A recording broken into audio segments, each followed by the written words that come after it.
E aí, rapaziada, Lucas Afetado do canal Mr. Enem. E hoje estamos aqui para fazer a resolução da questão 42 da prova azul de naturezas do Enem 2009, né? A questão aqui de carcinicultura, né, do cultivo de camarões, né? Então vamos lá resolver essa questão começando pela leitura do enunciado, né? Suponha que tenha sido construída uma fazenda de carcinicultura, né? Lembrando, carcinicultura seria a cultura, né? Ou seja, o cultivo de cárcine, ou seja, camarão. Então, cultura de camarão, né? O cultivo de camarão. Próximo é o manguezal. Manguezal é aquela vegetação, né? Aquela vegetação que fica entre os rios e os mares, né? O encontro entre o rio e o mar. Então é uma vegetação meio que de água doce, mas também uma água cheia de sal e com meio que um ambiente ecótone, ou seja, um, uma continuação de uma interseção entre um e outro, né? Uma continuação de um, continuação de outro, mistura os dois biomas, né? O mar e os rios, né? Então, entre as perturbações ambientais causadas pela fazenda, espera-se aqui. Então, aqui a gente tem que descobrir qual que são as perturbações causadas pela carcinicultura, ou seja, pelo cultivo de camarões no manguezal, né? Então, vamos fazer a leitura do texto. O cultivo de camarões de água salgada vem se desenvolvendo muito nos últimos anos na região Nordeste no Brasil e em algumas localidades passou a ser a principal atividade econômica. Uma das grandes preocupações dos impactos negativos dessa atividade está relacionada à descarga, sem nenhum tipo de tratamento, dos efluentes dos viveiros diretamente do ambiente marinho em estuários ou em manguezais. Esses efluentes, né, os efluentes que são jogados sem tratamento diretamente do ambiente marinho, eles possuem matéria orgânica particulada e dissolvida, amônia, nitrito, nitrato, fosfatos, partículas de sólidos em suspensão e outras substâncias que podem ser consideradas contaminantes potenciais, né?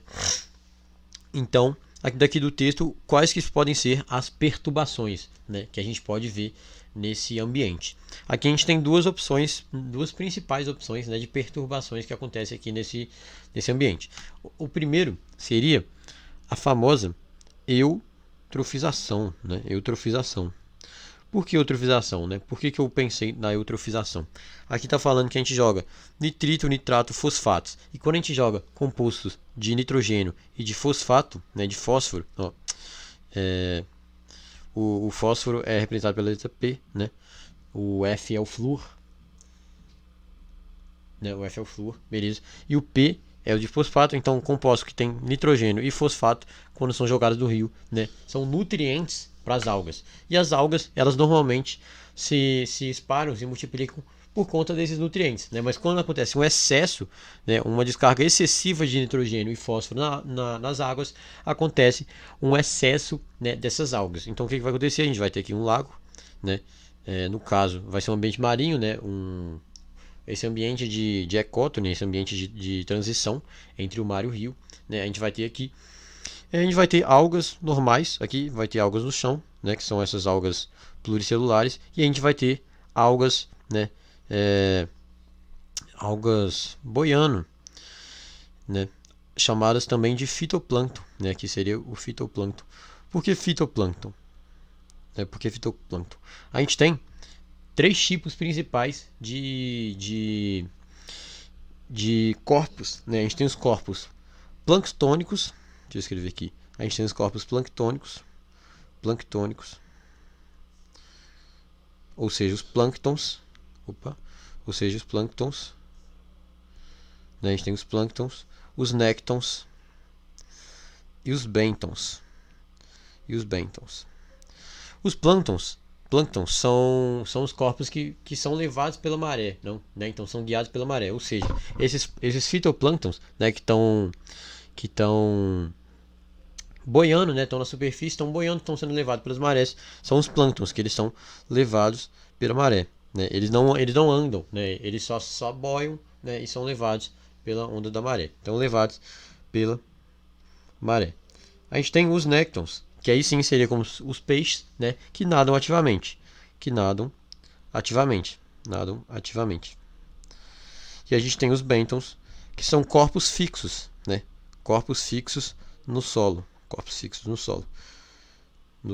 Por exemplo, essas algas, ou, por exemplo, talvez também um porífero, né? Uma esponja do mar que fica presa ao solo, né? Então fito remete à planta, plâncton remete a esses corpos que são levados pela maré. Ou seja, fitoplâncton são as alguinhas, né, as plantas que boiam, ou seja, as algas que boiam aqui. Nesse caso, quando acontece muita proliferação desses nutrientes aqui, né, que a gente vê como o nitrogênio e o fósforo, vai acontecer uma multiplicação excessiva desse fitoplâncton. E ele vai acabar, né, multiplicando tanto, mais tanto, mais tanto, mais tanto, mais tanto, que ele vai fechar toda essa superfície do mar, né, toda a superfície da água. E com isso, as algas que estão aqui embaixo, né, e os outros plânctons que estão aqui no meio, eles não vão receber a luz solar, né? Pensa que aqui vai ter o sol, que normalmente vai estar jogando luz para esses corpos aqui. Só que quando eles cobrem toda a superfície, né, acontece uma modificação tão excessiva que eles cobrem toda a superfície, essa luz do sol é bloqueada. Então essa planta que não recebe luz, essa planta que não recebe luz. Se elas não recebem luz, elas não conseguem produzir seu alimento. E planta não consome outro alimento, né? Ela produz seu próprio alimento e se alimenta, né? Faz a respiração celular a partir do alimento gerado pela fotossíntese. Então ela vai morrer, a outra vai morrer todas essas algas, né? E o que isso vai gerar? Isso vai gerar uma necessidade de decomposição dessa matéria. E quem vai decompor essa matéria, né? Vai chegar aqui as bactérias anaeróbicas, né? Porque ainda vai ter oxigênio aqui no lago, né? Porque vai ter várias algas, né? Algas em excesso, então vai ter muito oxigênio, vai vir muitas bactérias aeróbicas, né? Bactérias aeróbicas e vão decompor cada uma dessas algas que morrerem, né? Só que para a decomposição delas, elas vão precisar de muito oxigênio. Então vai chegar um ponto que vai ter tanta alga morta, tanta bactéria aeróbica, tanta bactéria consumindo oxigênio, que vai chegar um momento que a gente vai entrar em hipóxia, né? Ou até em anóxia. A hipóxia seria pouca concentração de oxigênio e a anóxia seria nenhuma concentração de oxigênio. Se a gente entra em hipóxia, ou seja, a gente tem tanta bactéria aeróbica decompondo, né? Porque tem tantos corpos morrendo, né? A gente tem, pensa, é um corpo d'água, a gente vai ter milhares de águas. Todas vão morrer, todas vão precisar ser decompostas por essas bactérias aeróbicas. Essas bactérias aeróbicas vão precisar de muito oxigênio, né? O que a gente chama de DBO, né? Demanda bioquímica de oxigênio. Por quê? Porque significa que como tem muita matéria orgânica, essa matéria orgânica precisa ser decomposta. Então a gente vai ter a demanda de muito oxigênio para decompor, porque as bactérias funcionam pela atividade metabólica, eles gastam oxigênio para decompor a matéria. Então, eles decompondo essa matéria, vão gastando muito oxigênio, o ambiente vai entrar em hipóxia, né? E vai diminuir a concentração de oxigênio. Diminuindo totalmente a concentração de oxigênio, o que vão começar a aparecer, né? Vai começar a aparecer as bactérias anaeróbicas, ou seja, bactérias que vão produzir, né? Em vez de oxigênio, vão produzir, por exemplo, H2S, né? O ácido sulfônico, né? Vai produzir o ácido sulfônico, por exemplo, né? Vai produzir também metano, né? Os principais que vão produzir vai ser o ácido sulfônico e metano. Esse ácido sulfônico vai ter esse enxofre que vai dar muito cheiro ruim, né? Aquele cheiro de peido na água, né? E tudo vai contaminar a água completamente, né? Por enxofre, por tudo, por todas essas bactérias em abundância, vai matar todas as algas, né? Quando entrar em hipóxia também, os peixinhos que estavam vivendo aqui, né? Os animais nectônicos, os peixes e todos os animais também vão morrer, né? Vai aumentar ainda mais essas bactérias aeróbicas, né? Que vai acabar todo o oxigênio e vai começar a entrar essas bactérias anaeróbicas que vai gerar esse cheiro de enxofre, cheiro de peido, cheiro de coisa suja, né? E vai contaminar todo o rio até que vai morrer até essas plantas da superfície e o rio vai ficar completamente eutrofizado, né? Esse é um dos problemas. O outro problema seria, né, por conta dessas partículas de sólido em suspensão, o que vai acontecer? Eles vão deixar, né, a água turva, né? Vai ter água aqui. Quando você tem muitos compostos insolúveis da água, né, a água vai ficando cada vez mais túrbida. Então, em vez de ser cristalina, ela vai ficando mais escura. E ela ficando mais escura, vai passar também menos luz, né? E vai chegar menos luz aos produtores. E os produtores vão perder essa capacidade e pode até gerar um problema parecido com esse aqui, né? Que a gente tratou da eutrofização. Então, aqui vamos ver qual que está entre as perturbações ambientais causadas pela fazenda. Ou seja, a gente tem que achar apenas uma das perturbações possíveis causadas por esses fatores, né? Então, ou a gente vai achar a eutrofização ou essa turvidez da água, né, que vai impedir a passagem da luz. Então, vamos fazer a leitura aqui das alternativas. A atividade microbiana se torne responsável pela reciclagem do fósforo orgânico excedente no ambiente marinho, né? Se a gente reciclar o fósforo orgânico excedente no ambiente marinho vai ser ótimo, né? Porque a gente vai pegar o fósforo orgânico que estava sendo inútil e vai transformar em fosfato, e o fosfato é um nutriente das plantas, né? Então não pode ser a letra A. A letra B, a gente vai ter a relativa instabilidade das condições marinhas, o que vai acontecer uma instabilidade das condições marinhas pelo derramamento desses influentes, torne as alterações de fatores físico-químicos pouco críticas à vida do mar. Não, vai ser muito críticas, vai ser realmente críticas, não vai ser pouco críticas. Então esse pouco está deixando a alternativa errada.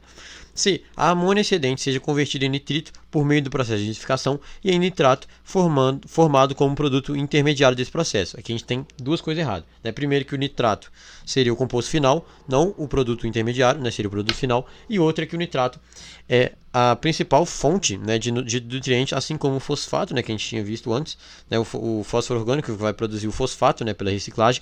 O nitrato também é uma das principais fontes assimiláveis de nitrogênio da planta. Então seria completamente positivo, se não fosse em excesso. Claro que em excesso daria esse problema todo aqui, mas se não fosse em excesso seria completamente positivo para as plantas, essa conversão em nitrato. Então a letra C está errada, porque está pedindo também uma perturbação, não uma coisa ruim. Os efluentes promovam o crescimento excessivo de plantas aquáticas devido à alta diversidade de espécies vegetais permanentes no manguezal. Sim, eles vão promover crescimento excessivo de plantas aquáticas, A gente viu aqui que vai acontecer essa eutrofização, que vai acontecer esse crescimento excessivo de plantas e desencadear todo o resto, Mas não é devido à alta diversidade de espécies vegetais permanentes no manguezal. Primeiro, que só a alta diversidade não vai causar, esse crescimento excessivo de plantas, Vai precisar de derramar muitos nutrientes e tal. Segundo, que o manguezal não é um ambiente muito diverso, É um ambiente com condições completamente individuais, então é um ambiente com muito sal, que vai ter muita dificuldade para proliferação das plantas, então não vai ser um ambiente muito diverso, vai ter uma baixa diversidade no manguezal, e isso não vai influenciar nesse crescimento excessivo das plantas. Então a gente vai ter que ficar com a letra E, e por que ela está certa. O impedimento da penetração da luz, o que a gente viu aqui, penetração da luz, pelas partículas em suspensão, o que a gente falou que as partículas em suspensão vão deixar a água mais turva, vem a comprometer a produtividade primária do ambiente marinho. Como a água vai estar mais turva, não vai receber a luz solar que antes recebia. Então vai ter um impedimento da penetração da luz pelas partículas de suspensão. E isso vai comprometer a produtividade primária do ambiente marinho. Claro que você não vai chegar a luz às algas, não vai conseguir acontecer a produtividade primária, que é a fotossíntese, o que resulta da atividade metabólica do fitoplâncton. O fitoplâncton é o que a gente viu. Essa espécie planctônica, que é levada pela maré, ou seja, não anda, ela boia, Fitoplâncton, então seria essas alguinhas, e elas vão realizar a produtividade primária de todo o ambiente aquático, Todas as algas, toda a produtividade primária do ambiente aquático é gerada pelas algas, Então, se a gente impedir a penetração da luz, a gente vai gerar um caos total lá. Então, a nossa resposta da 42 é letra E. Espero que vocês tenham curtido, espero que vocês tenham aprendido. Até a próxima.